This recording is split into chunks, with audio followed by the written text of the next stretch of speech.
Halo, siang semuanya. Ya, balik lagi di hari Sabtu. Jadi hari ini kita akan ada seminar kesehatan.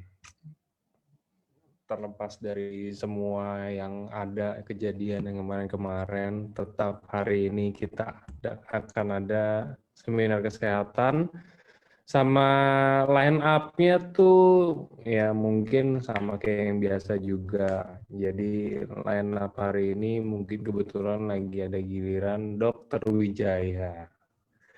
Akan bahas apa hari ini? Kita Dok. Ya, siap. Oke. Waduh, tampilan baru Dokter Wijaya juga di tahun. Kita baru pertama kali Zoom lagi ya, Dok ya, di 2021 ya, Dok ya. Iya, betul. Nah,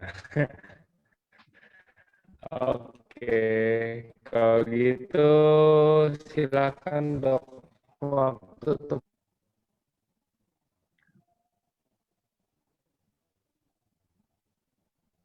Agak lambat.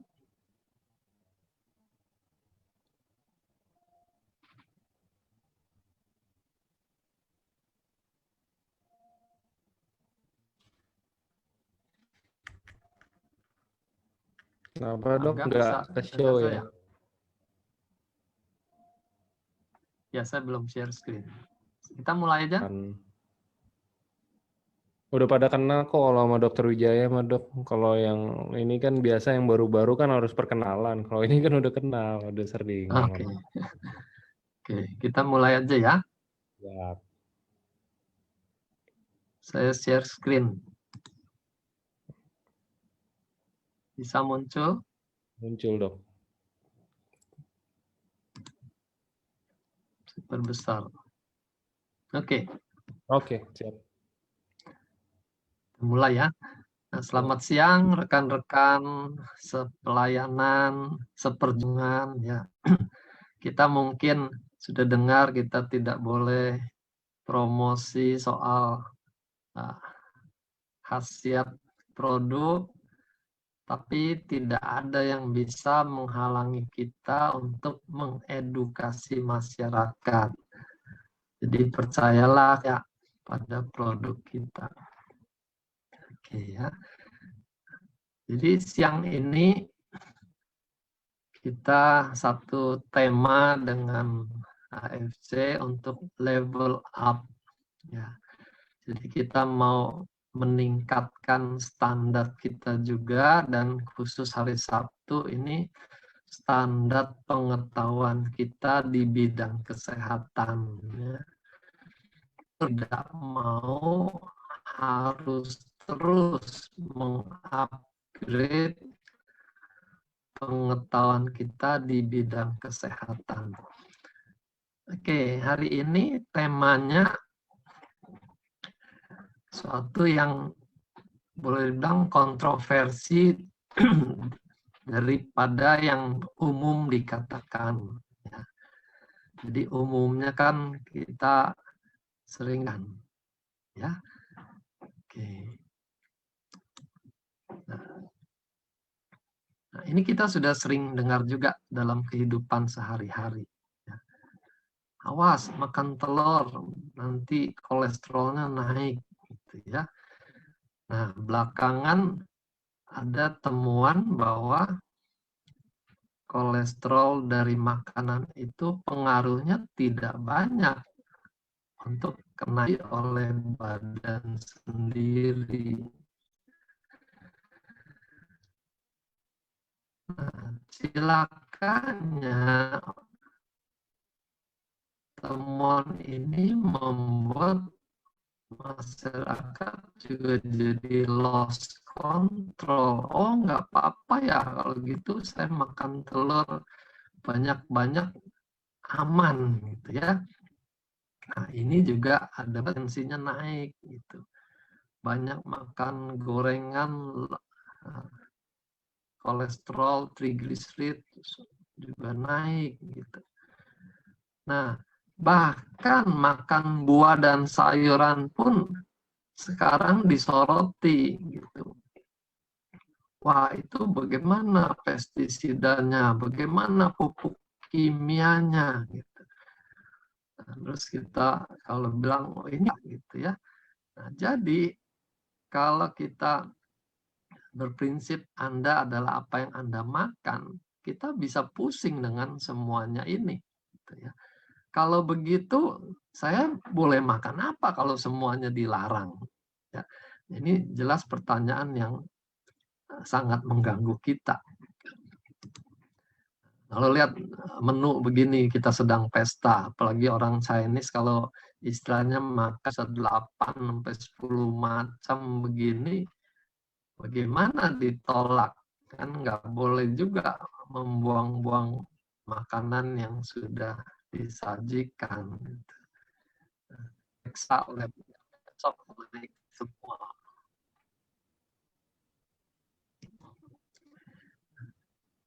Jadi ini pendapat umum. You are what you eat. Ya. Anda adalah apa yang Anda makan. Jadi ini meme umum, kalau makanannya fast food ya akan ditumpuk semua di badan kita. Sebenarnya masalah gizi itu ada dua yang besar. Yang pertama, kekurangan gizi. Menonjol kasus kekurangan gizinya. Sebaliknya, di belahan bumi lain, masalahnya adalah overnutrition, kelebihan gizi. Kelebihan gizinya juga ada dua macam lagi. Yang pertama, kelebihan kalori, yaitu berupa tidak seimbang bahan gizi yang masuk. Nah, karena tidak seimbang ini muncul penyakit-penyakit metabolik. Nah, ini ada meme zaman sekarang ini ya. Ini menyindir komplikasi pada kesehatan kita. Nah, jadi kita ada syukurnya juga di masa pandemi ini konsumsi makanan di mall tuh jadi lebih berkurang dan kita lebih banyak makanan di restoran. Dok, sorry dok, suaranya putus-putus dok. Oh, sorry. Mulai dari mana? Enggak sih, sebenarnya putus-putus tapi masih bisa kedengar gitu loh dok, tapi suaranya kayak pelan temponya gitu, kayak sinyalnya masih kedengeran cuman terlambat mungkin ya dok ya. Jadi dokter udah ganti slide tapi suaranya udah suara slide berikutnya, tapi di slide-nya masih slide sebelumnya gitu loh. Jadi suaranya tuh nggak match sama ininya, penjelasannya gitu loh dok. Gambarnya. Oke, saya perlambat ganti slide-nya. Ini saya sinyalnya kurang kuat rupanya. Oke. Jadi makanan rumah semakin tersingkir. Saya juga katanya putus-putus.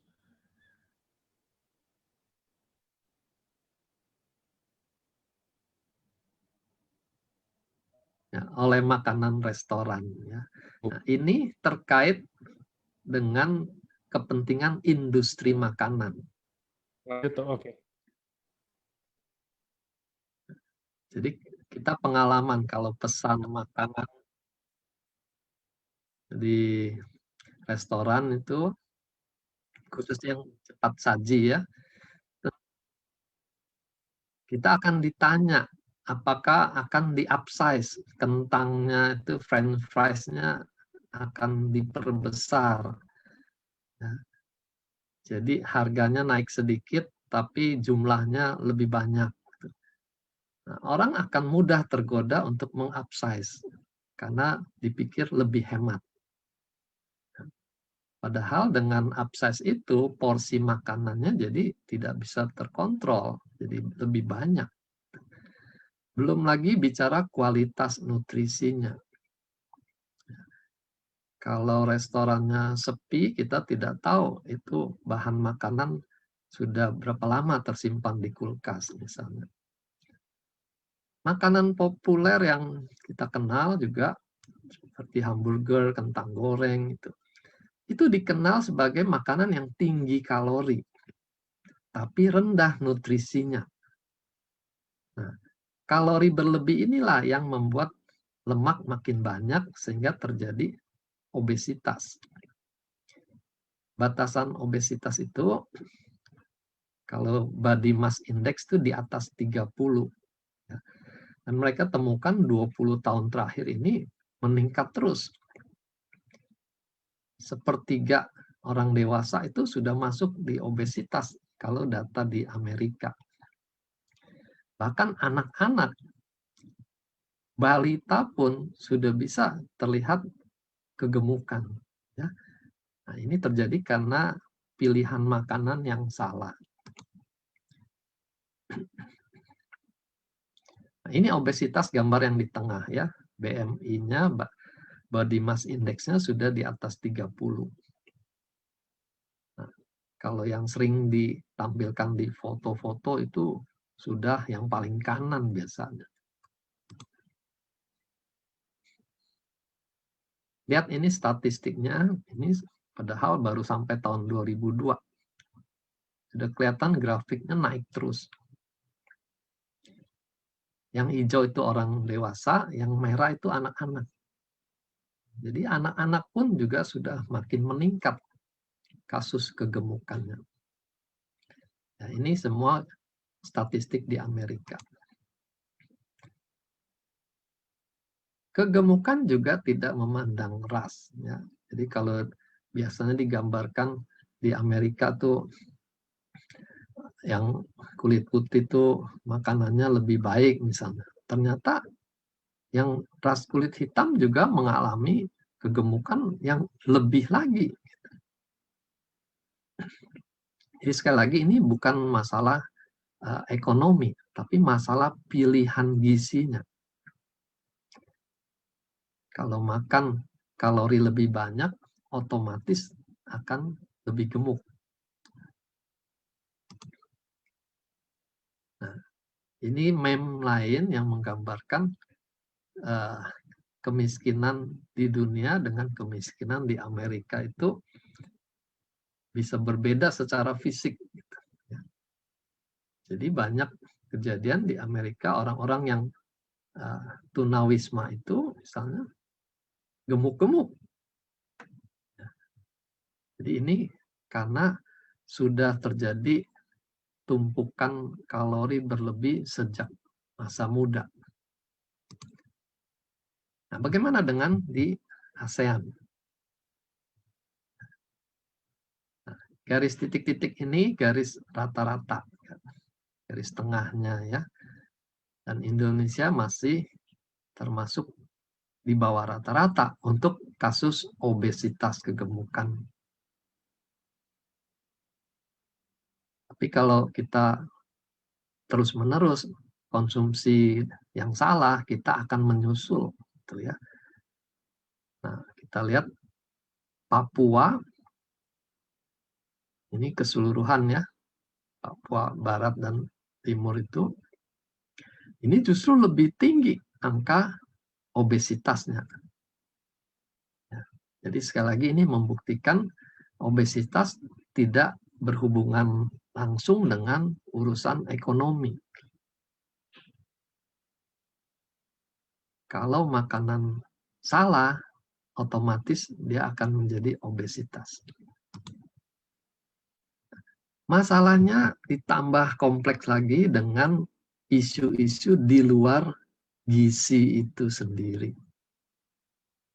Ya, misalnya tanah pertanian zaman dulu, zaman nenek kita ke atas itu kualitas tanahnya berbeda dengan sekarang. Ya, jadi mereka meyakini apel zaman nenek dengan apel zaman sekarang bisa tidak sama kualitas gizinya. Belum lagi industri masuk ke ranah pertanian. Bagaimana cara menghasilkan lebih banyak? Maka masuklah industri pupuk. Bagaimana supaya tidak diserang hama, pestisida masuk. Dan semua itu masuk ke dalam makanan yang tersaji di depan kita. Dari dunia peternakan juga sama. Bagaimana supaya ayamnya gemuk, tidak sakit-sakitan, gitu ya. Diberikan antibiotik dicampur dengan makanan ternaknya. Ternaknya gemuk-gemuk, bahkan dicampurkan hormon juga, hormon pertumbuhan supaya ayamnya itu jadi besar-besar. Dan kita ikut makan antibiotik, hormon-hormon yang ada di ternak-ternak itu. Gitu. Masuk tentu akan berdampak. Ya, misalnya industri makanan olahan, ya, di situ ada pengawetnya, ada perasanya, ada pewarnanya. Jadi kalau kita minum suatu jus, lalu di situ tertulis rasa jeruk, harap diingat, belum tentu itu jeruk beneran, gitu ya. Hanya rasanya saja, itu belum lagi kalau pemerintah dipengaruhi oleh investor yang bergerak di industri itu. Peraturan-peraturan bisa ikut dipengaruhi, ya. Sehingga kita jadi bertanya-tanya, pemerintah ini pro rakyat atau pro industri, ya. Jadi kita syukuri kalau pemerintah kita masih memperhatikan masalah kesehatan rakyatnya. Lalu praktek oknum tenaga kesehatan misalnya, ya, ada bisnis terselubung dalam praktek sehari-hari. Ya, misalnya yang kita kenal itu susu formula. Dulu gencar sekali promosi susu formula, bahkan pada ibu-ibu yang baru melahirkan. Lalu pemerintah menyadari ini tidak baik, maka mulai digalakkan gerakan cinta ASI. Sehingga sangat disarankan jangan menyentuh susu formula kecuali memang ada masalah dengan ASI-nya. Ya. Nah, ini contoh kalau pemerintah masih melindungi rakyatnya. Nah, sekarang kita kembali pada gula, garam, dan lemak. Kenapa itu jadi masalah? Padahal ketiganya itu yang membuat makanan terasa lezat, terasa nikmat. Ya. Coba hilangkan gula. Masak tanpa gula, tanpa garam, atau tanpa lemak. Seperti apa rasanya? Susu yang rendah kolesterol saja kita sudah bisa rasakan. Rasanya tuh hambar sekali, tidak enak. Ya. Nah, jadi kita tidak mungkin juga menekan gula, garam, dan lemak sampai di bawah kondisi yang semestinya ada. Karena makanannya jadi tidak enak. Makanan rumah sakit misalnya, kalau yang pernah dirawatnya, kalau mengikuti sepenuhnya harus rendah garam, rendah gula, rendah lemak, itu pasiennya tidak akan habiskan makanannya karena tidak enak. Jadi di sini kita perlu jaga keseimbangan. Bagaimana makanannya enak, tapi jangan sampai berlebihan, ya. Nah, pertanyaannya, benarkah gula, garam, dan lemak itu menjadi biang kerok dari semua penyakit? Atau ada bahan-bahan lain yang hilang, sehingga bahan yang hilang itu yang justru menimbulkan penyakit? Ya. Ini pertanyaan yang kita harus biasakan dalam menganalisa masalah. Ya. Jadi jangan mudah mengkambing hitamkan suatu bahan sebagai penyebab. Karena makanan kita itu kan kompleks. Ini contoh klasiknya. Kita mengenal gula pasir dibuat dari tebu. Ya. Lalu mereka mensurvei para karyawan di perkebunan tebu, bahkan masyarakat di sekitar perkebunan tebu. Ternyata tidak banyak yang mengalami giginya rusak. Padahal kita sering dengar gigi anak-anak rusak tuh karena makan yang manis-manis. Gitu. Nah, di sini mulai muncul pertanyaan. Loh, mereka yang konsumsi tebu langsung dari tebunya kok tidak rusak giginya? Padahal sama manisnya. Nah, lalu penelitian masyarakat melihat bahwa ternyata gigi berlubang itu meningkat pesat sejak muncul industri roti. Gitu ya. Industri tepung, dari tepung itu dibuat roti. Sejak itu, kasus gigi berlubang itu meningkat. Ya. Begitu juga pengaruhnya terhadap kencing manis. Ada penelitian di Republik Dominika itu ya penghasil tebu yang besar, 5.000 pekerjanya diteliti, tidak banyak yang mengalami kencing manis. Padahal mereka konsumsi tebu sejak anak-anak. Berbeda dengan orang kaya di Spanyol yang mengkonsumsi gula pasir gitu. Itu angka kejadian kencing manisnya tinggi, gitu ya. Nah, di sini muncul lagi pertanyaan. Jadi sebenarnya gulanya yang bikin kencing manis atau ada bahan yang hilang waktu proses pembuatan gula pasir. Sehingga bahan yang hilang itu yang membuat perlindungan terhadap kencing manis juga ikut hilang. Gitu. Maka sekarang dikenal gula itu dengan sebutan kalori kosong. Isinya hanya kalori, kosong gizi-gizi, zat gizi lainnya. Ya. Jadi kita sekarang bisa yakin tidak sama konsumsi tebu dengan konsumsi gula pasir. Walaupun gula pasir itu dibuat dari tebu. Angga, bagaimana sejauh ini? Aman? Aman, Dok. Aman. Nah, ini sejumlah zat gizi yang hilang pada waktu proses tebu menjadi gula pasir. Yang pasti pertama seratnya.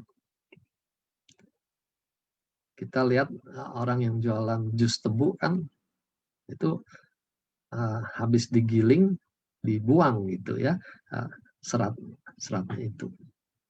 Nah, ternyata serat itu bisa menurunkan indeks glikemik. Dan dia untuk kolesterol juga bisa mengikat kolesterol sehingga penyerapan di usus tuh berkurang. Ya, nah inilah pentingnya kita konsumsi serat. Jadi buat mereka yang tidak suka sayur dan buah, nah sekarang menyadari apa yang hilang dari makanannya, padahal itu melindungi kesehatannya. Nah juga di dalam makanan yang utuh itu kalau diproses bisa hilang zat-zat seperti yodium, molibdenum gitu ya. Nah, dan itu masing-masing punya efek untuk kesehatan.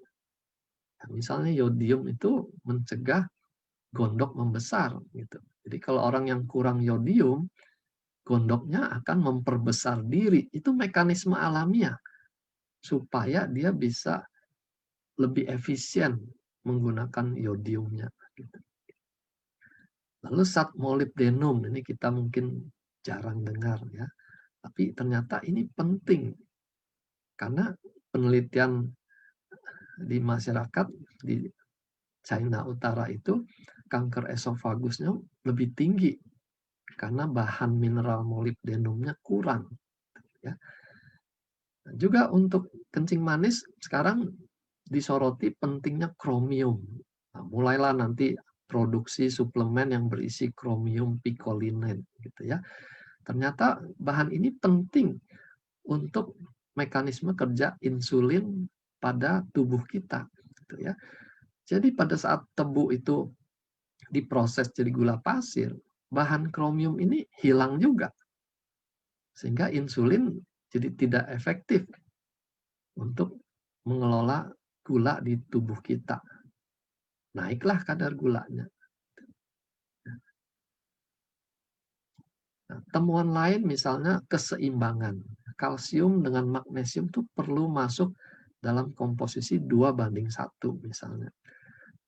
Tapi kalau kita hanya mendengar promosi kalsium kalau kurang bisa bikin tulang kropos, kita ramai-ramai minum suplemen yang isinya kalsium.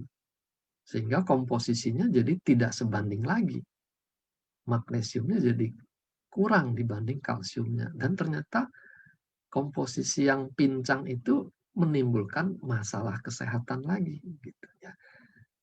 Nah, di sini kita melihat pentingnya kita konsumsi makanan yang utuh. Karena Tuhan sudah ciptakan keseimbangan di dalam masing-masing makanan itu.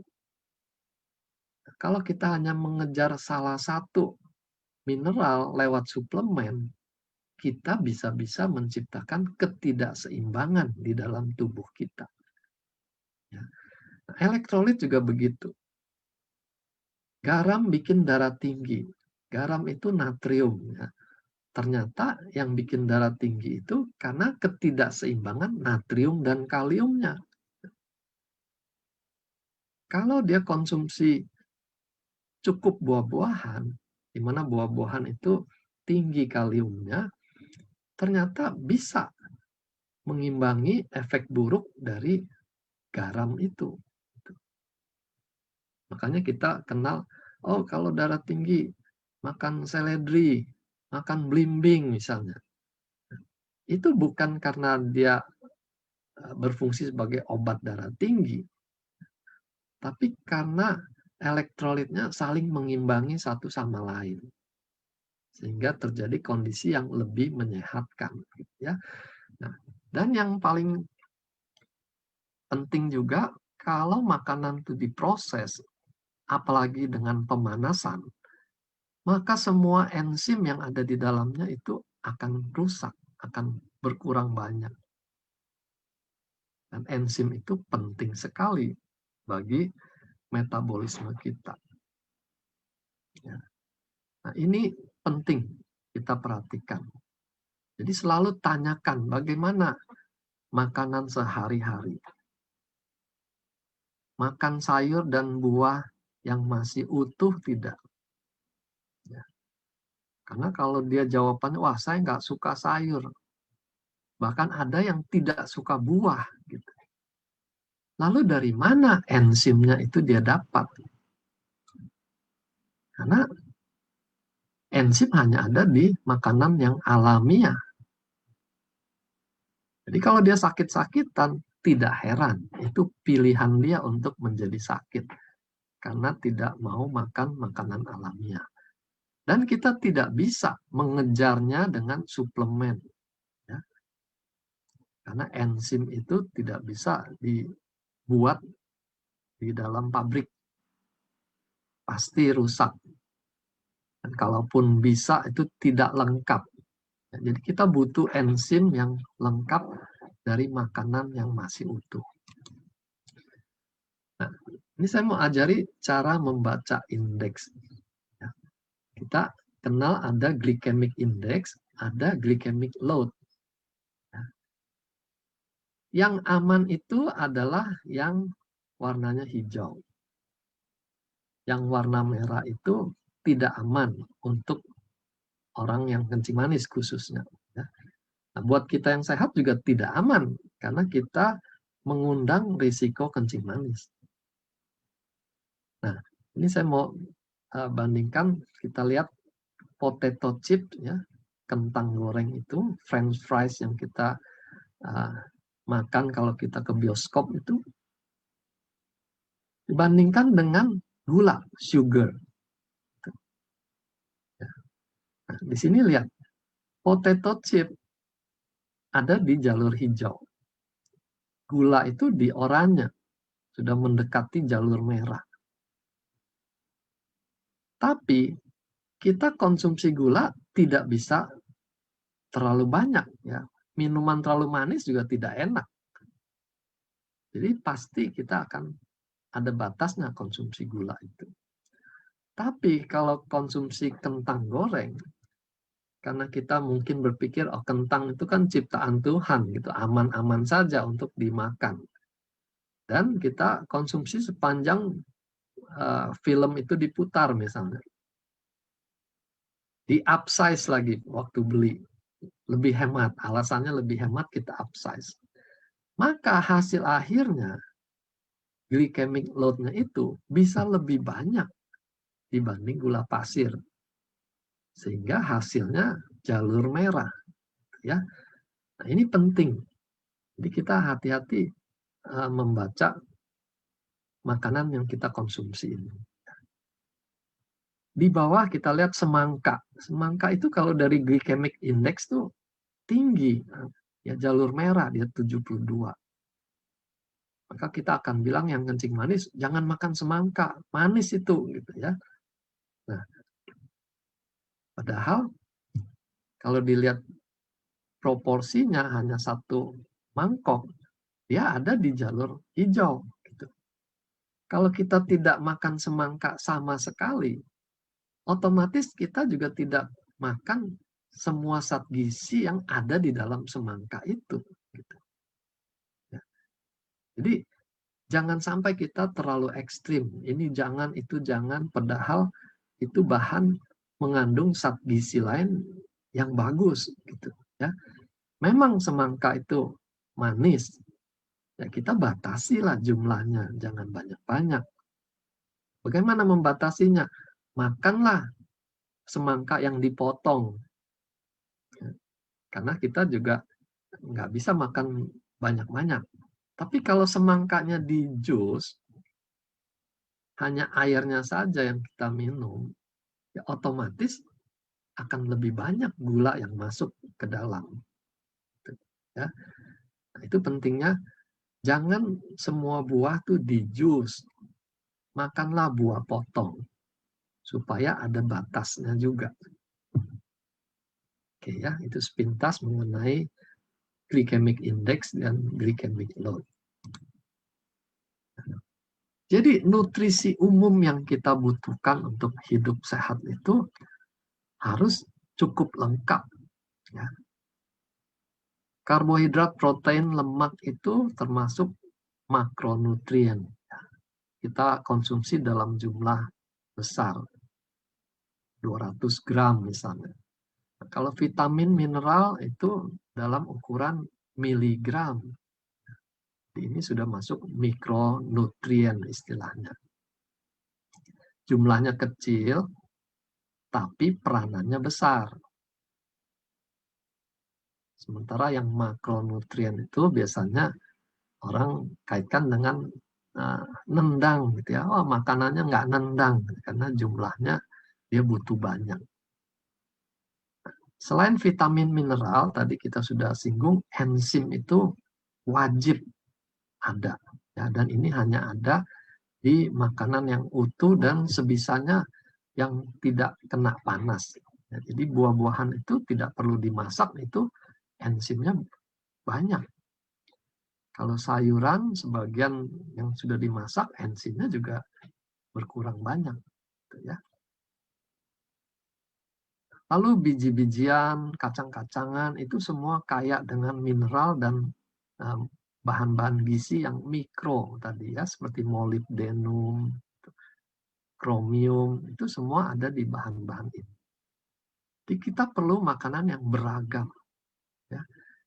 Lalu antioksidan, ini juga kita butuhkan untuk menangkal radikal bebas.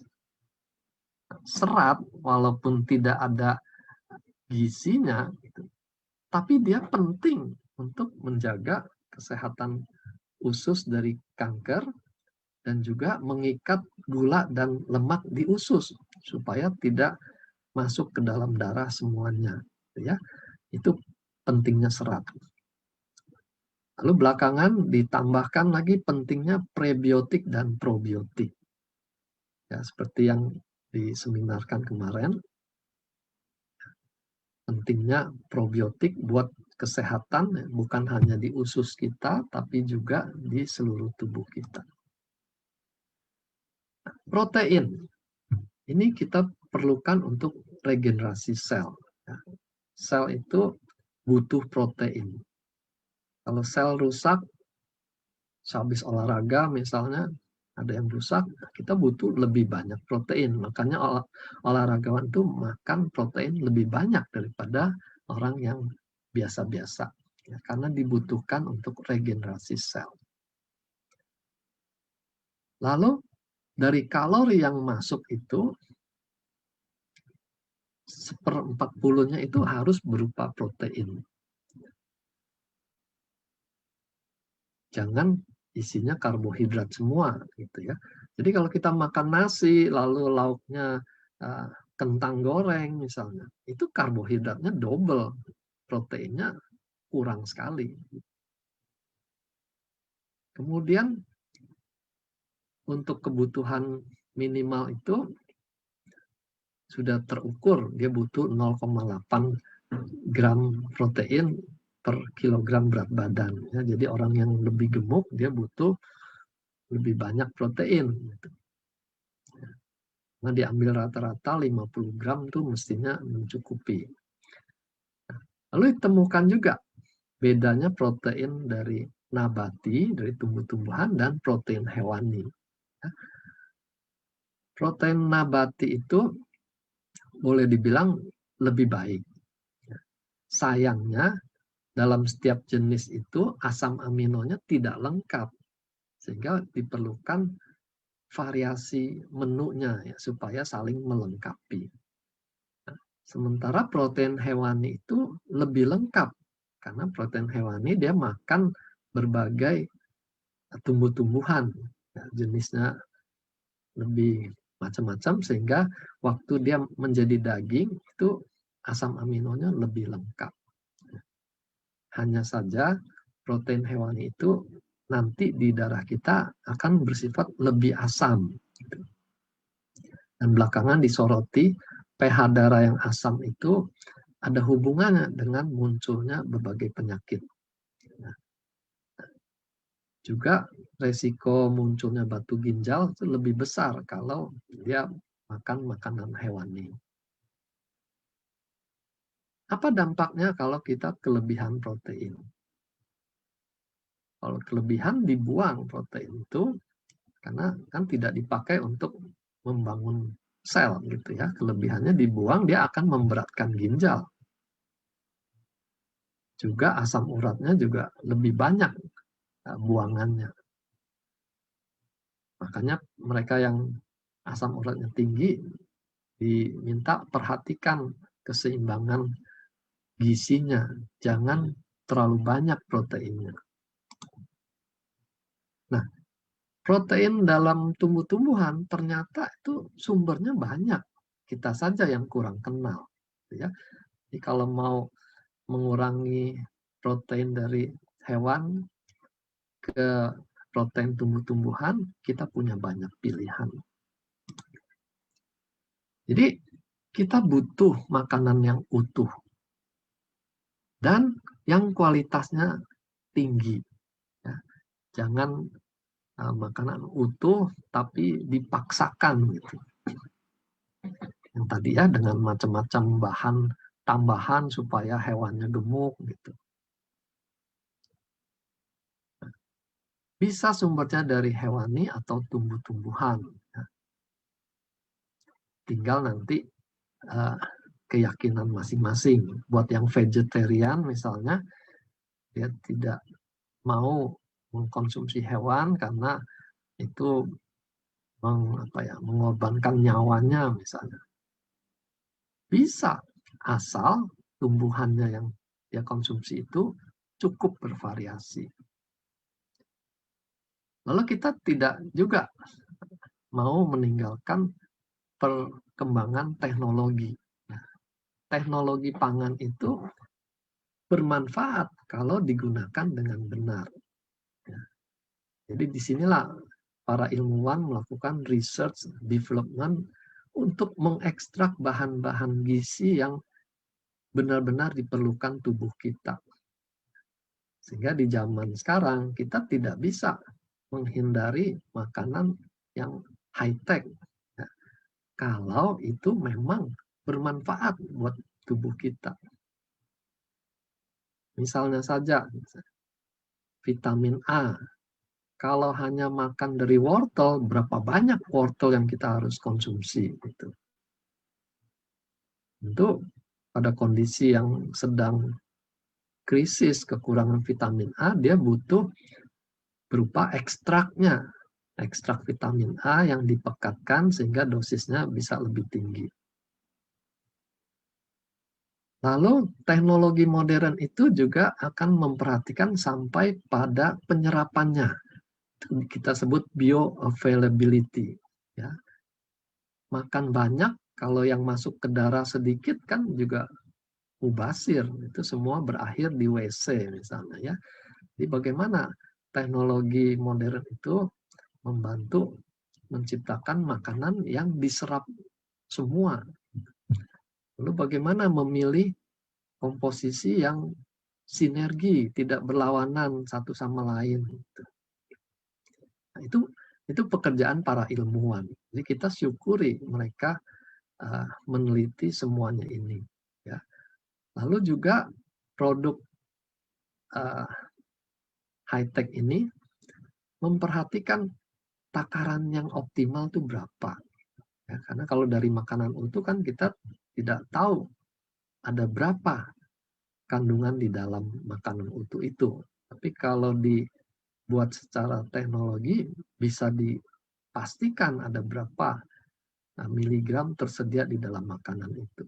Ya. Dan tentu kita perlukan ini, makanan teknologi ini, kalau kita membutuhkan hasil yang nyata dan cepat. Ya, orang yang sedang sakit butuh pemulihan yang segera, kita nggak bisa suruh dia makan sayur dan buah pelan-pelan naik kesehatannya, gitu ya. Bisa terlambat. Jadi di situ pentingnya kita menggunakan akal sehat kita, kebijaksanaan kita.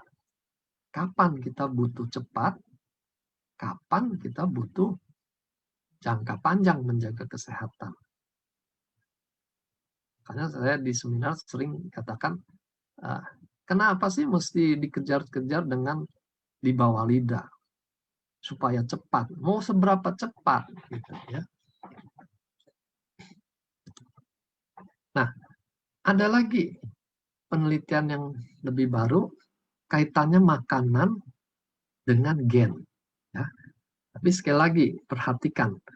Yang dimaksud adalah ekspresi gennya. Kita tahu SOP itu salah satu keterangannya kan adalah memperbaiki ekspresi gen. Namun banyak orang menangkapnya itu memperbaiki gennya, itu struktur gennya. Itu salah, ya, salah persepsi. Nah, ini saya mau jelaskan sedikit apa itu ekspresi gen. Kita tidak bisa mengkutak-katik DNA-nya yang ada di dalam kromosom itu. Jadi kita tidak bisa mengubah struktur DNA-nya. Tapi ternyata struktur DNA itu nanti masih diatur lagi apakah dia akan muncul di dalam gejalanya atau tidak. Misalnya orang yang sama-sama keturunan kolesterol tinggi misalnya. Lalu dari kolesterol itu bisa bikin serangan jantung misalnya. Ternyata bukan hanya soal DNA, tapi juga soal ekspresi gennya ini. Maka dalam satu keluarga yang sama-sama keturunan darah tinggi dan kolesterol, tidak semuanya dapat serangan jantung gitu. Karena ada faktor lain yang disebut epigenetik. Epigenetik ini ibarat tombol on-off-nya. Apakah suatu DNA itu akan diekspresikan menjadi suatu penyakit. Itu tombolnya on, muncul penyakitnya. Tapi kalau epigenetiknya itu dalam posisi off, walaupun dia punya DNA yang buruk, tapi tidak muncul sebagai penyakit. Ya. Kolesterol, kencing manis, hipertensi, kanker itu sudah terbukti ada kaitannya dengan epigenetik ini. Nah, jadi ada makanan-makanan yang bisa mempengaruhi epigenetik ini. Nah, ini penelitian belakangan memfokuskan pada epigenom ini, ya, epigenetik ini. Mereka temukan pengaruh lingkungan itu bisa mempengaruhi epigenetik itu menjadi on misalnya ya. Jadi kalau dia ada keturunan kanker, lalu dia juga merokok, maka gen kankernya itu akan muncul sebagai penyakit. Lalu penuaan, juga mereka temukan ada tombol on off-nya. Makanya ada orang yang lebih cepat tua, ada yang awet muda terus gitu ya. Itu pengaruh dari epigenetik. Lalu mereka riset lagi, apa saja sih organ-organ yang dipengaruhi oleh epigenetik ini. Dan juga penyakit-penyakit apa saja yang muncul karena epigenetik ini. Dan yang menarik, penelitian ini membuktikan adanya pengaruh terhadap stem cell. Gitu ya. Nah, ini kita tahu stem cell nanti berhubungan dengan penuaan dan penyakit. Ya. Jadi stem cell kita bisa dipengaruhi oleh lingkungan termasuk oleh makanan kita. Nah, ini penyakit-penyakit yang muncul kalau epigenetiknya itu dalam posisi on ya, terhadap gen yang dia bawa dari orang tuanya. Kankernya bisa muncul, lalu penyakit Alzheimer, penyakit kegilaan ya, schizofren itu, autism juga bisa muncul kalau tombolnya ini on. Ya. Dan juga berbagai penyakit kronis tadi seperti kolesterol, lalu serangan jantung, kencing manis. Sekarang ini dunia sedang menyoroti kaitan makanan dengan penyakit ini. Nah, pada ibu hamil juga ternyata pengaruhnya besar. Kalau ibu hamil memperhatikan makanannya dengan baik, mengkonsumsi suplemen yang dibutuhkan, dia bisa mempengaruhi janinnya. Ya. Paling tidak janinnya itu semua dalam posisi epigenetik yang tombolnya off. Jadi walaupun DNA-nya diturunkan, tapi anaknya tidak sakit, gitu ya. Itu penting. Sekarang kita beralih pada produk kita, ya, Utsukushi. Kita sudah banyak bahas mengenai Utsukushi dan kita tahu kerja utamanya adalah di dalam sistem pencernaan kita. Ya. Jadi di sebelah kiri itu membahas sistem pencernaan kita, ya, dari esofagus ke lambung itu muncul permasalahan GERD misalnya. Lalu liver itu kita tahu usus gusi kita bisa membantu kondisi radang hati. Lalu khususnya di usus kita juga sudah tahu bagaimana dia bisa membersihkan usus, ya. Ini contohnya usus yang kotor dan usus yang bersih. Dan bukan hanya soal kotor dan bersih. Usus yang kotor itu juga akan membuat dinding usus itu lebih kaku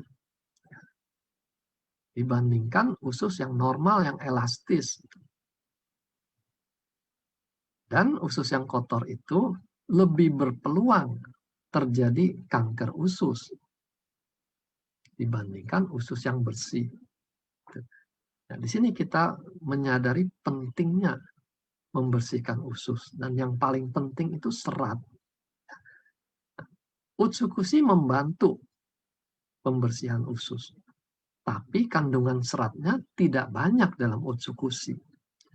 Jadi kita harus selalu mengedukasi konsumen produk kita. Selain minum utsukushi, jangan lupa makan sayur dan buah.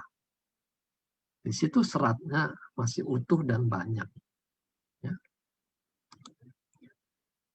Ini berbagai penyakit usus, dari yang ringan sekedar kembung dan mules sampai yang berbahaya. Ya. Dan ini pentingnya tadi kita mengkonsumsi makanan yang bekerja di usus. Ya. Kalau ususnya sering tegang, itu dia mudah mengalami kram usus misalnya. Kalau dia ususnya kram begitu, diameternya saling berdekatan, tentu lebih mudah terjadi perlengketan satu sama lain. Peradangan, kanker, lalu kita juga sudah dengar autoimun di dalam sistem usus. Ini sangat mengganggu kehidupan kita. Nah, ini isu yang kita sedang digempur, ya, karena kita dibilang overclaim mengatakan produk AFC ini sebagai obat, gitu ya. Nah, ini penting dalam aspek edukasi. Benar nggak makanan itu sebagai obat? Ya. Tapi hati-hati ya, jangan pulang dari seminar ini langsung gembar-gembor lagi produk kita sebagai obat. Tapi informasi ini sangat perlu kita kuasai. Bisa tidak makanan sebagai obat? Ya. Zaman dulu, ya, bahkan sekarang masih ada, ya. Dalam dunia kedokteran itu dikenal penyakit kurang kalori protein. KKP kita suka singkat. Yaitu karena mereka tidak mendapat gizi yang cukup. Makannya entah berapa hari sekali baru dapat jatah makan yang cukup misalnya. Jadi muncullah penyakit dua ini. Kurang kalori, orangnya ditandai dengan kurus kering. Tapi kalau dia kurang protein, ya, jadi dia dapat makan nasi, kentang, ubi gitu ya, tapi proteinnya kurang. Jadi penyakit juga yang kita kenal busung lapar, gitu ya. Jadi kita lihat anak-anak perutnya buncit ini berbeda dengan buncitnya yang tadi gambar orang makan hamburger. Ini buncit karena kekurangan protein. Ya. Nah, dalam kondisi seperti ini, kurang kalori dan protein, apa obatnya? Hanya satu obatnya, makan. Ya. Jadi di sini saja kita sudah bisa melihat makanan sebagai obat, why not gitu ya? Kenapa tidak? Kalau memang itu masalahnya di situ kurang, kita cukupkan, maka dia menjadi obatnya. Gitu. Ya. Nah ini dalam sejarah kedokteran juga tidak mungkin dilupakan kasus ini. Ya. Jadi ceritanya para pelaut zaman itu banyak yang sakit bahkan sampai meninggal. Gitu. Lalu ada seorang dokter bedah di kapal Inggris ya, James Lind namanya. Dia membekali makanan yang dibawa itu dengan buah lemon. Dan dia berikan buah lemon itu pada mereka yang sakit. Hasilnya anak buahnya di kapal itu selamat, ya. Tidak sakit, tidak meninggal. Dari situlah mulai diteliti ada apa di dalam buah lemon itu. Dan ditemukanlah vitamin C. Ya, jadi ini sejarah penemuan vitamin C. Dari situ baru industri farmasi masuk menciptakan vitamin C buatan. Gitu. Sehingga bisa diproduksi dalam jumlah banyak, dalam kadar yang suka-sukanya diatur. Gitu ya. Mau 100 mili, 500 mili, mau 1000 mili, itu industri punya kerjaan. Ya.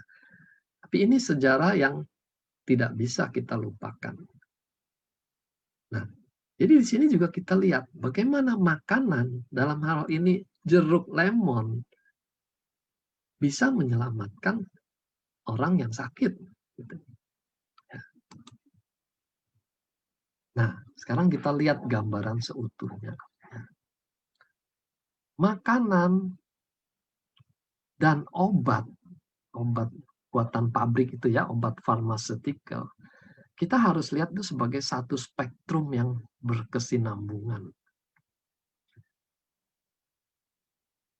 Dari makanan dicari makanan apa yang punya khasiat untuk memperbaiki kesehatan. Nah, itu disebut functional food. Ya, makanan yang benar-benar berkhasiat. Gitu. Bukan sekedar mengenyangkan atau mempertahankan hidup gitu ya. Yang seperti tadi. Tapi ada bahan-bahan aktif yang punya khasiat khusus. Nah, itulah functional food. Lalu dari dunia tumbuh-tumbuhan juga diteliti.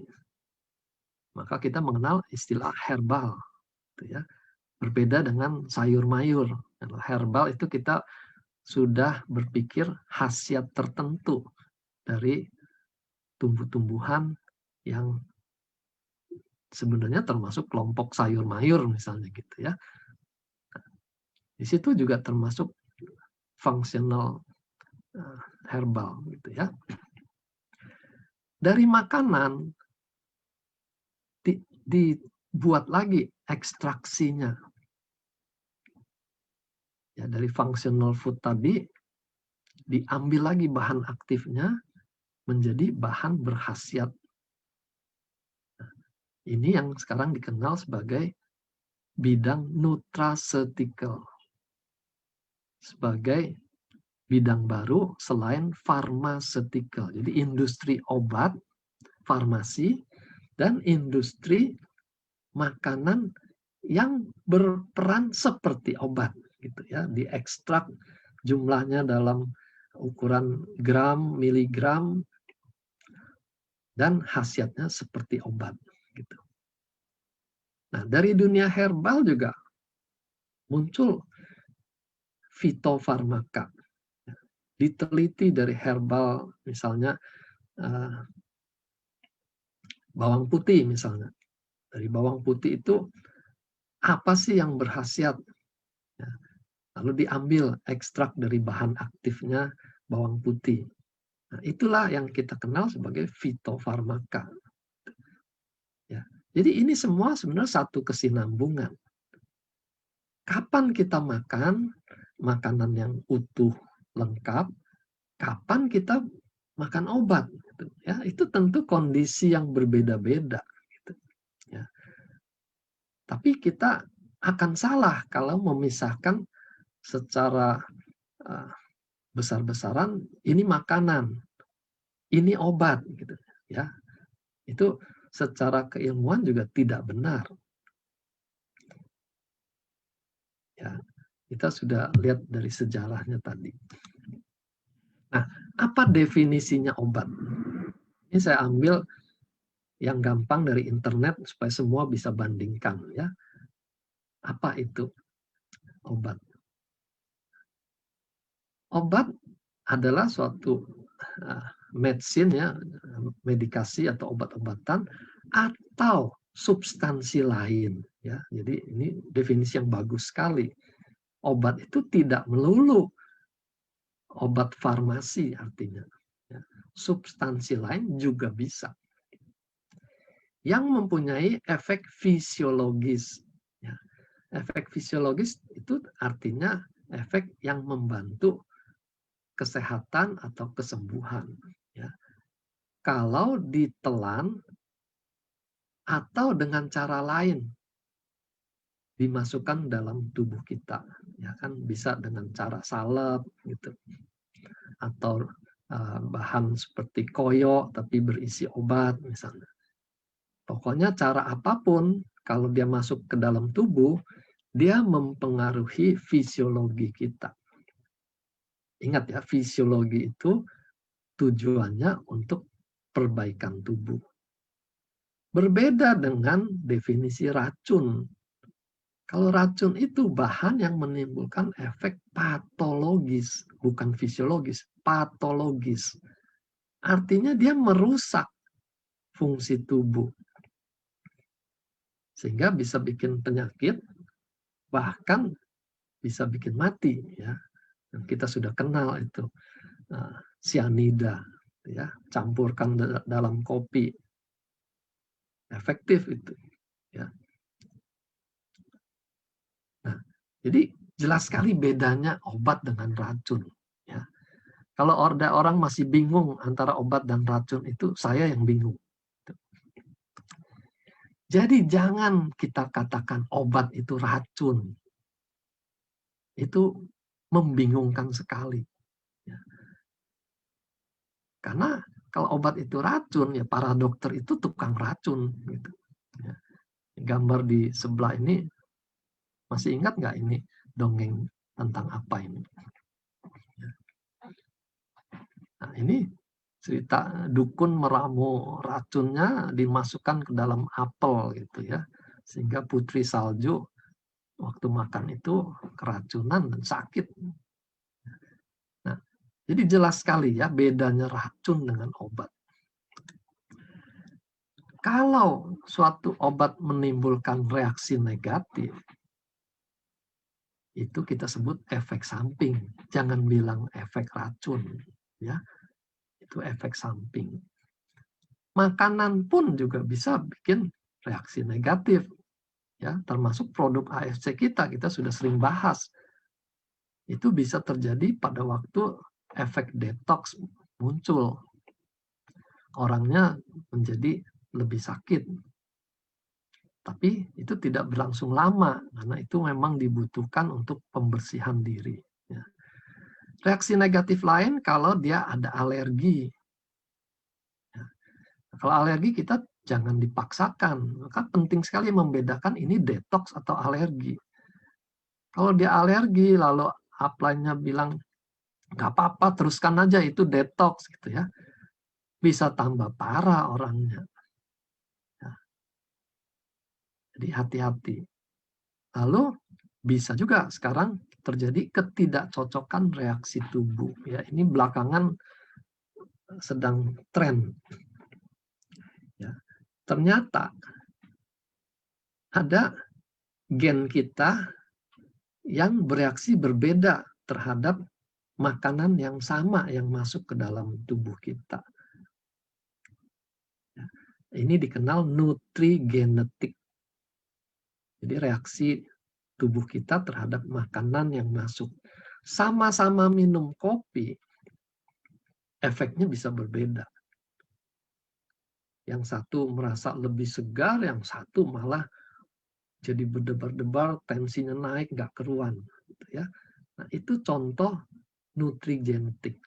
Tidak cocok DNA-nya dengan makanan itu. Produk AFC juga sama. Tidak semua orang akan bereaksi sama. Ya, karena gennya tidak sama. Ada istilah lain nutrigenomik. Bagaimana makanan yang kita makan bisa mempengaruhi di level selnya, ya, yang tadi kita sudah bahas epigenetik tadi. Ya. Makanan apa yang mempengaruhi epigenetik? Oke, jadi simpulannya, kesehatan kita bukan hanya ditentukan apa yang kita makan, ya, tapi juga apa yang tidak kita makan. Kalau dia tidak makan sayur, buah, serat, enzim, ya tinggal tunggu waktu dia akan sakit, gitu ya. Karena dia defisiensi gizi tertentu. Nah, ini yang selalu saya ingatkan. Jangan semua menganggap produk AFC kita tuh seperti obat dewa gitu ya. Pokoknya dikasih ini saja semua akan beres gitu ya. Gak bisa. Kalau dia defisiensi gizi yang lain tidak akan tercukupi hanya dengan konsumsi produk kita gitu ya. Jangan katakan produk ini gizinya lengkap gitu. Itu membodohi konsumen namanya. Karena kita tidak pernah promosi produk kita lengkap gizinya. Jadi kalau ada pertanyaan saya, kalau makan ini masih perlu antioksidan lain nggak gitu? Ya, mungkin saja dia perlu kalau kebutuhan antioksidannya memang tinggi. Misalnya dia perokok. Kalau hanya konsumsi glutathione yang ada di SOP dan Utsukushi, mungkin tidak cukup. Gitu, ya. Lain orang, lain kebutuhannya. Nah, ini yang saya suka tekankan kalau orang nanya takarannya berapa gitu. Ya lain orang, lain kebutuhannya. Makanya kita harus layani klien kita dengan benar. Kita mengenal dia seperti apa butuhnya gitu ya.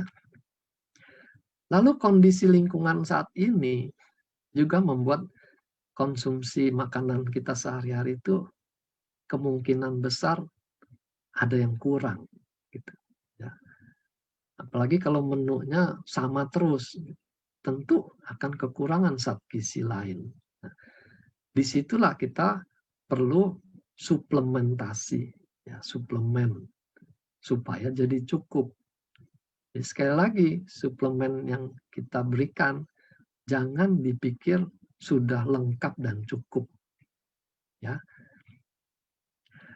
Nah, lalu isu lain, ini makanan sehat, ini bukan suplemen. Nah, itu makin tambah istilah makin membingungkan, gitu ya. Suplemen itu artinya tambahan atas sesuatu yang kurang. Ya, jadi nggak perlu kita nambah lagi istilah ini makanan bukan suplemen. Sesuatu yang kita tambahkan itu adalah suplemen. Entah suplemennya berupa makanan atau suplemennya berupa bahan herbal, ya, atau bahan lainnya lagi, gitu ya. Tapi semua itu suplementasi atas apa yang kurang dalam makanan kita. Jadi kita dengan kondisi hidup kita seperti sekarang, kita perlu suplementasi supaya tetap sehat dan bisa menikmati hidup, gitu ya. Nah, misalnya orang mengatakan saya nggak pernah makan suplemen-suplemen, saya tetap hidup sehat misalnya. Ya, hidup sehat itu seringkali karena dia belum merasakan yang lebih sehat lagi. Gitu ya. Jadi waktu dia tambahkan suplementasi, dia merasa lebih fit, lebih produktif, berpikir, bekerja, dia baru sadar bahwa selama ini dia kurang sehat. Gitu ya.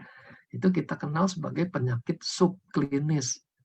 Belum muncul penyakitnya, tapi sebenarnya derajat kesehatannya itu sudah di bawah.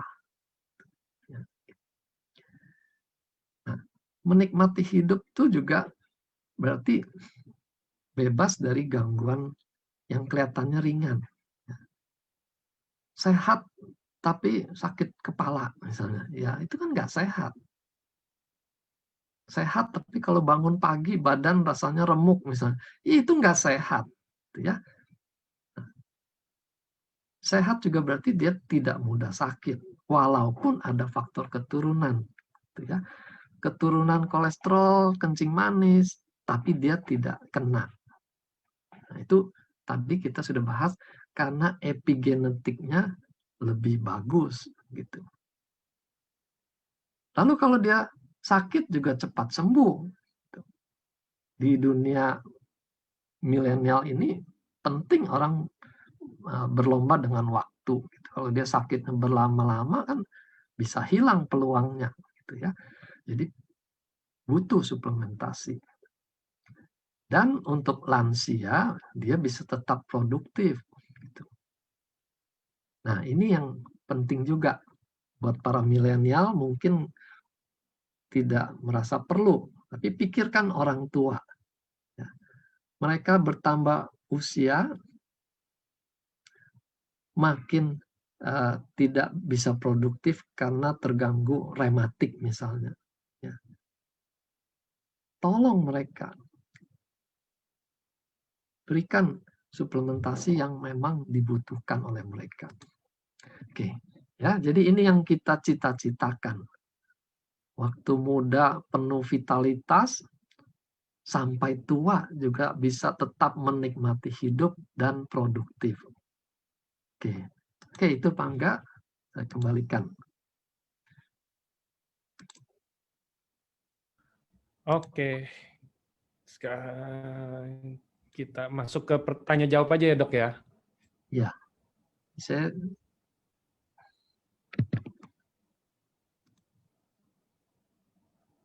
Oke, sip. Ini udah banyak banget pertanyaannya sih sebenarnya dari tadi. Cuman kali ini pertanyaannya nggak bisa semuanya nanya kayak biasa sih, harus tetap difilter dikit. Oke.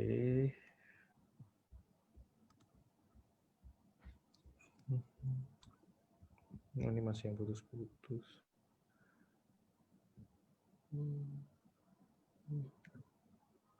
teman-teman senior bisa bantu jawab Nih. di chat. Biasa yang bantuin jawab nih sejawatnya Dr. Wijaya tuh Pak Wong Suijan. Nah, itu tuh biasa Ya, yang lain tuh. juga boleh ya. Kita sudah sering saling bertukar ilmu, silakan.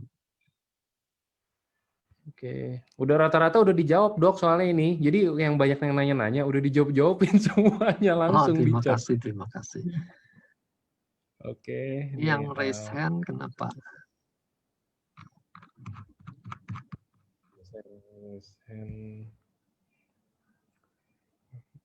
Sebenarnya 6 bulan Parkinson. Dosis 2x1 dan konsumsi obat Parkinson, Heximan, Nah, ini dok. Dok, istri saya udah konsumsi SOP Subarasi selama 6 bulan. Berarti ini udah dari Subarasi pertama keluar sih harusnya. Tapi Ya. itu September ya? September. Pokoknya dia konsumsi itu 2 dikali 1. Terus sama dia ada konsumsi obat Parkinson, Heximer 2x1 dan Cipro 2x1. Lalu propanolol 1x1 dan asam folat. Namun belum ada perubahan sama istrinya dok, karena saraf nggak ada perubahan di saraf karena kondisi tangan kanannya masih tremor. Ya. Nah itu kira-kira mungkin dia mau tanya itu harus check up lagi atau tambahin apa atau gimana, Dok? Ya. Nah, kalau kita kaitkan dengan seminar hari ini, kita sudah bisa jawab gitu ya. Jadi pertama, Parkinsonnya tuh sudah berapa lama? Makin lama kerusakan, itu kan tentu akan makin permanen. Ya. Karena kondisi pendukungnya juga makin menurun gitu. Jadi dalam kedokteran kesehatan kita mengenal ini spirally downward. Penyakit kronis itu akan terus merosot seperti putaran spiral. Makin lama makin mundur, tinggal kecepatannya saja. Kalau faktor-faktor pendukung kesehatan kurang, dia makin cepat merosotnya. Jadi selain suplemen dari AFC, ya, perlu diperhatikan keseluruhan gaya hidupnya. Misalnya Parkinson kalau hanya duduk-duduk saja, itu makin mundur, dia akan makin kaku. Mereka temukan orang yang Parkinson itu, waktu dia naik sepeda malah hilang semua gitu. Ya. Ini apa ya, mengagumkan atau mengherankan karena tadinya tidak dibayangkan orang Parkinson naik sepeda gitu. Lalu juga orang Parkinson kalau dia sering olahraganya berupa menari, itu juga bisa berkurang gitu ya. Jadi mengatasi penyakit itu jangan melulu bergantung pada obat atau makanan. Seluruh gaya hidupnya itu perlu diperhatikan. Belum lagi aspek psikologis kalau orangnya depresi, ya. Menangisi nasibnya, menangisi penyakitnya, itu hanya memperburuk keadaan dia, gitu. Dia hanya memikirkan saya jadi tidak berguna. Nah, coba bantu untuk mengubah persepsi dia, saya masih bermanfaat untuk kerjakan apa, gitu. Dan dia kerjakan itu. Kalau dia merasa hidupnya masih bermanfaat, itu bisa memperbaiki kondisi kesehatannya. Ya. Saya ingat cerita profesor saya itu, ada satu keluarga, anaknya yang satu di Belanda, yang satu di Indo. Ya. Waktu ibunya ini dibawa ke Belanda, dia sehat. Karena di Belanda tidak ada pembantu, dan si ibu ini mengerjakan semuanya, membantu anaknya yang sepanjang hari kerja di luar. Nah, setelah giliran anak yang di Belanda habis, ibunya diboyong kembali ke tanah air. Anak yang di Indonesia ini memanjakan ibunya. Udah jangan kerja macam-macam, semua dikerjakan oleh pembantunya. Tidak lama si ibu itu jatuh sakit, gitu ya. Jadi penting memperhatikan seluruh kehidupan. Jangan melulu bahas mengenai obat dan suplemen. Oke. Oke. Mungkin bisa ini Dok, buat biar, ini kan masih banyak banget Dok yang sering tanya kayak, Dok saya sakit perut, Dok saya sakit kepala, Dok kaki saya sakit, Dok tangan saya keseleo, bisa nggak konsumsi SOP Subarasi atau produk EFC? Itu mungkin bisa dijelasin dulu Dok sedikit. Jadi maksudnya, ya ini produk kita ini ya pasti boleh sih sebenarnya kan, karena jatuhnya kita ini kan healthy food, maksudnya jadi kayak nggak ada larangan atau gimana. Mungkin dokter bisa lebih jelasin Dok, biar maksudnya yang pertanyaan-pertanyaan gitu jadi langsung kejawab sekali gitu kan. Ya, nah produk kita ini punya keunggulan yang besar, makanya kita bisa dapatkan hasil yang begitu booming, ya. Begitu menakutkan kompetitor. Kenapa? Karena kerjanya di titik yang sangat penting. Yang satu regenerasi. Ya, kita tahu lewat insulin-like growth factor, lalu mempengaruhi stem cell, dia bisa membuat regenerasi sel. Kedua, dia memperbaiki aliran darah. Kita makan bagus, kalau aliran darahnya jelek juga tidak sampai ke sel dan selnya tidak dapat makanan. Nah, produk kita bisa memperbaiki dua hal itu. Ditambah lagi Utsukushi itu memperbaiki sistem imun, sehingga kita lebih sehat menghadapi berbagai penyakit infeksi, gitu ya. Dan jangan lupa infeksi itu tidak selalu kelihatan berupa demam, labnya, leukositnya naik, seperti itu. Bisa saja dia infeksi kronis, tidak demam, tidak ada gejala sakit, tapi ada peradangan yang bertahun-tahun terjadi di dalam tubuhnya. Nah, Utsukushi kita bisa membantu atasi itu. Jadi dengan memberikan bahan untuk regenerasi, bahan memperbaiki aliran darah, bahan yang memperbaiki imunitas tubuh, itu dampaknya sudah besar sekali ke tubuh kita, gitu. Ya. Cuma sekali lagi, jangan lupa makanan yang seutuhnya juga. Oke. Oke, Gitu.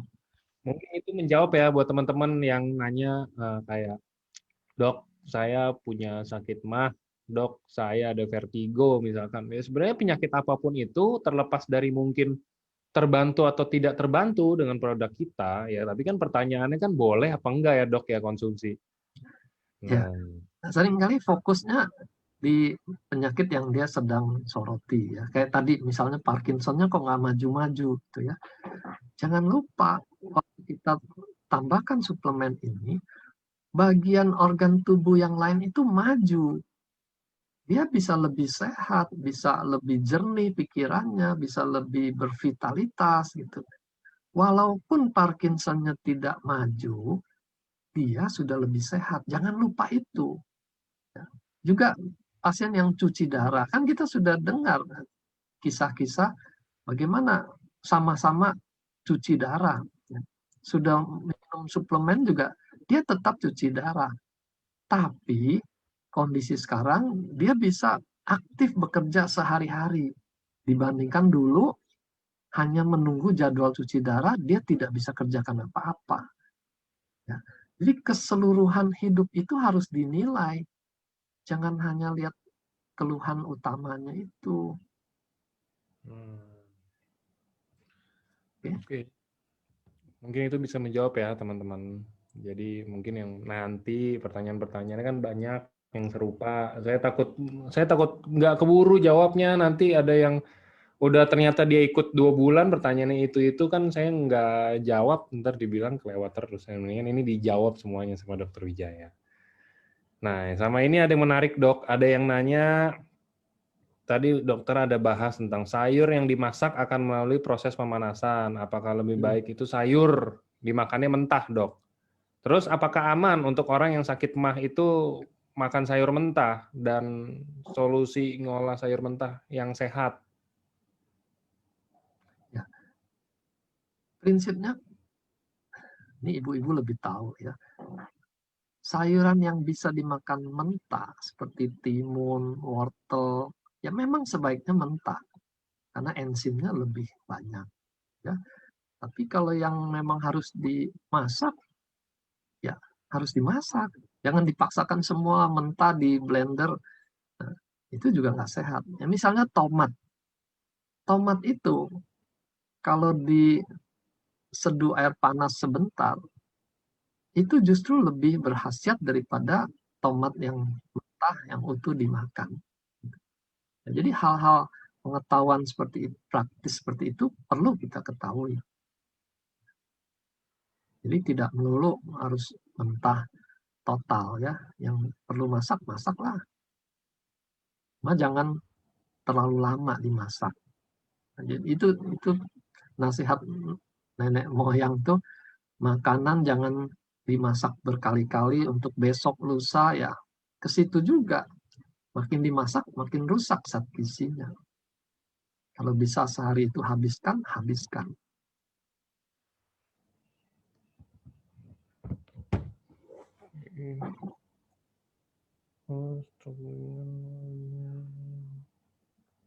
Lagi.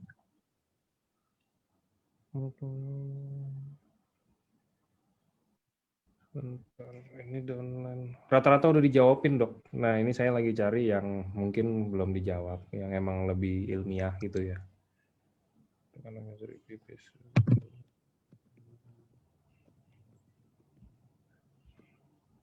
Dokter, saya penderita camai meninggal. Saya mama.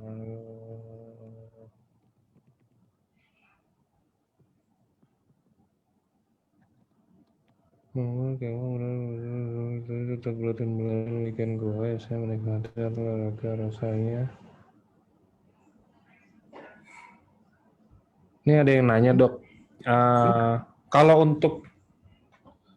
untuk yang terkena, misalkan ini saya penderita Seamamae, menjalani kemo udah 4 kali dan udah rutin Utsukushi sama Subarashi pagi sore hampir 2 bulan. Tapi saya tetap rutin olahraga, Dok. Jadi kalau weekdays ada jogging, tapi kalau weekend goes sepeda. Nah, dia mau tanya, saya setelah olahraga itu badannya berasa lebih fresh, tapi saya mau tanya, apakah ini bagus dilanjutin kayak begini, atau mungkin kalau orang yang udah emang, sorry ya, dibilang kanker ini kan, kanker payudara ya, di saya mamanya itu, apakah mungkin harus dikurangin olahraganya, atau nggak boleh terlalu diforsir seperti sebelum dia tahu mungkin, Dok, atau gimana?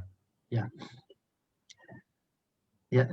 mengenai gaya hidup nanti kita seminar khusus ya. Tapi secara umum kita selalu ingat soal proporsional.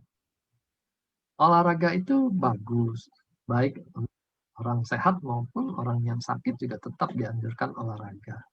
Cuma proporsional. Jadi kalau kondisi energinya belum pulih, ya jangan dipaksakan dengan takaran olahraga seperti waktu sehat. Jadi dengarkan alarm tubuhnya, jangan paksa. Kalau olahraga bikin fresh, teruskan. Apa perlu ditambah? Buat apa gitu? Kalau misalnya tambah dengan latihan beban supaya ototnya lebih kencang gitu. Apa perlu buat orang itu? Jadi semuanya kembali ke masing-masing. Istilah kita tuh tailor-made. Disesuaikan dengan kebutuhan kita masing-masing. Olahraga tuh masuk poin wajib dalam pilar-pilar kesehatan.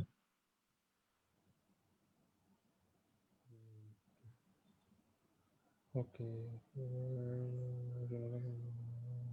Jadi ada pertanyaan untuk hipertrofi prostat misalnya. Nah, kita tidak melihat produk ini akan mengecilkan prostat. Nah, itu kan klaimnya jadi seperti obat gitu.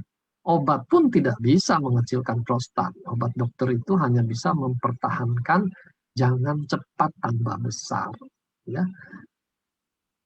Nah, tentu kalau kita promosinya ini mengecilkan prostat, ya tentu saja pihak berwenang jadi melotot gitu. Wah, ini membohongi publik gitu ya. Kita kembali pada tugasnya. Dia regenerasi. Jadi kalau prostatnya itu ada peradangan, bikin rusak, ya cepat perbaiki. Ya. Nah, kenapa prostatnya membesar itu kan kita tidak tahu. Apa karena makan selama ini ada yang kurang? Nah, itu dicukupkan dengan memperbaiki makanan yang bervariasi. Gitu.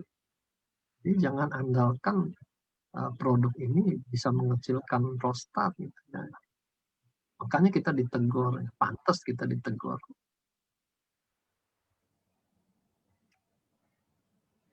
Oke, kita next-nya. Ini ada yang tanya, Dok, ini mungkin beberapa pertanyaan terakhir aja ya, Dok. Udah makin sore soalnya. Oh, ini.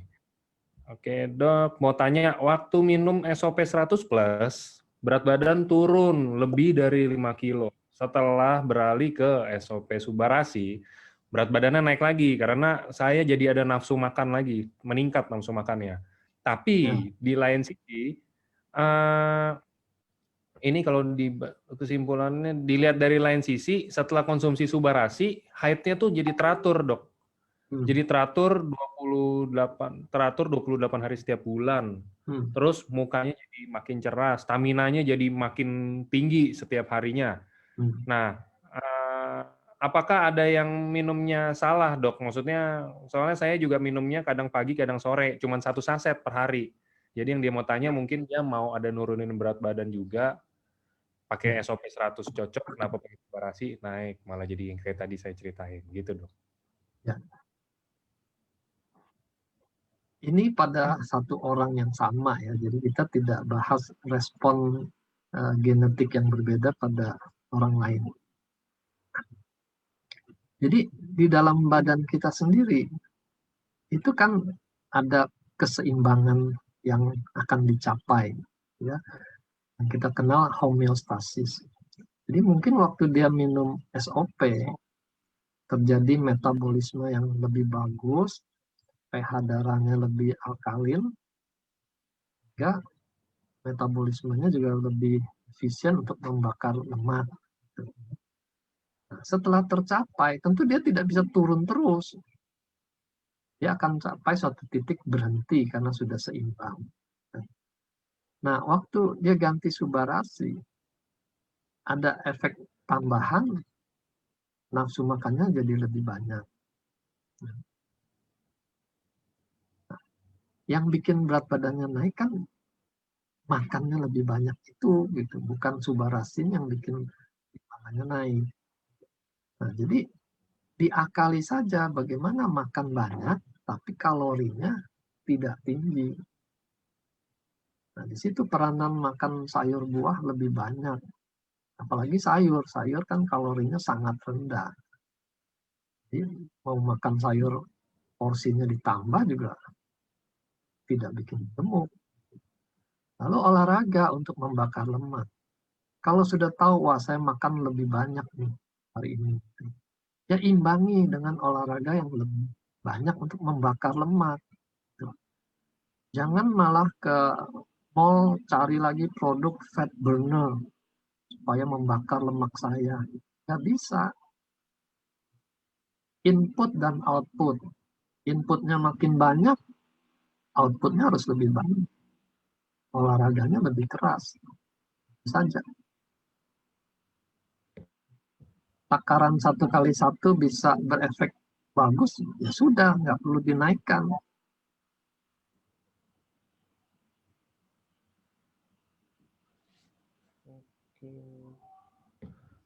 Oke. Masih banyak tanya soal takaran.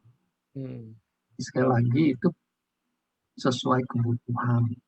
Bisa 1 kali 1 sampai 3 kali 2 tergantung kebutuhan. Saya tidak bisa jawab Anda tuh perlu berapa.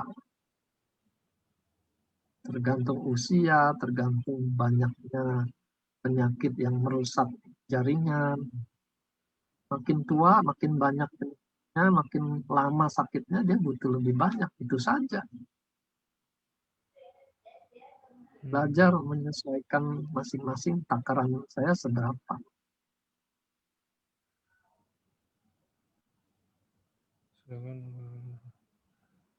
Itu hormon penyakit harus menekan hormon. Ya, hormon, Dok.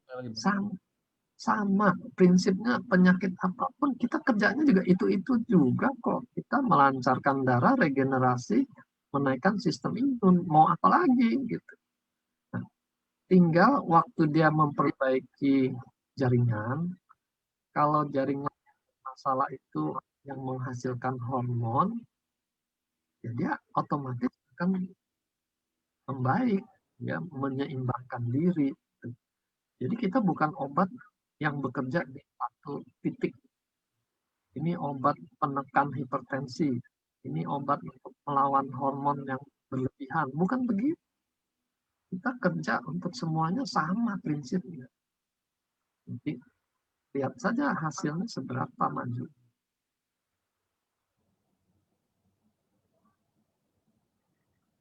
Sampai berapa lama kita tahu dosis itu? Dosis, takaran ya, jangan dosis. Takaran itu cukup atau kurang. Nah, kembali lihat kondisi sakitnya. Kalau diperkirakan ini mestinya sudah cukup segini, kita lihat sebulan. Tapi kalau diperkirakan ini perlu dosisnya, ini perlu takaran yang tinggi, tapi kita mau mulai dengan takaran yang kecil, itu kita bisa naikkannya per minggu. Jadi tidak ada hukum baku, hukum besi yang harus seperti itu. Ya. Kita ini kan levelnya lebih masuk ke makanan yang sifatnya fleksibel aturannya. Berbeda dengan obat farmasi yang sangat ketat. Berapa mili, sehari berapa kali, itu nggak bisa ditawar-tawar gitu. Tapi kalau makanan itu lebih fleksibel. Oke.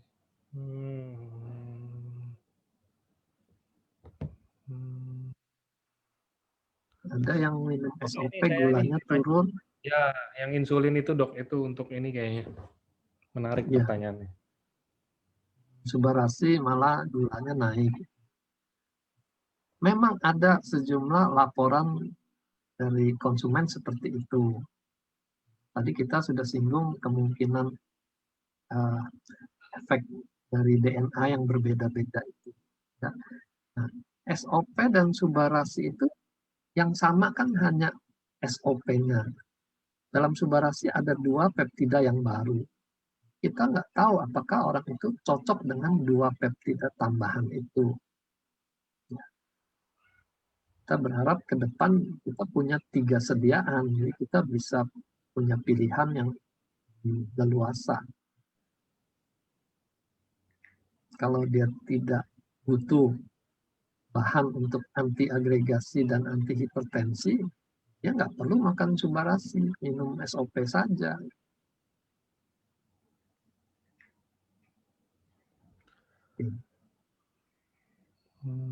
Oke, kayaknya itu aja dok untuk hari ini. Ini udah beberapa udah dijawabin sama Pak Wong Suijan nih. Dia minta maaf soalnya yang belum dijawab dia lagi nyetir. Nyetir dulu Pak Wong Suijan, jangan ngetik dulu, bahaya. Ya, makasih Bro Suyan. Oke, terima kasih kalau kayak gitu buat Dr. Wijaya buat sharingnya hari ini. Banyak ilmu banget hari ini untuk kita yang mau level up di 2021. Dan buat semua teman-teman juga yang udah hadir, sempetin hadir lah ke sini. Nah, thank you juga buat waktunya. Oke, kalau kayak gitu, ya, thank you dok. Thank you semuanya, thank you Angga. Teruskan ke downline masing-masing. Pokoknya lanjutkan edukasi yang tepat lah ya dok ya.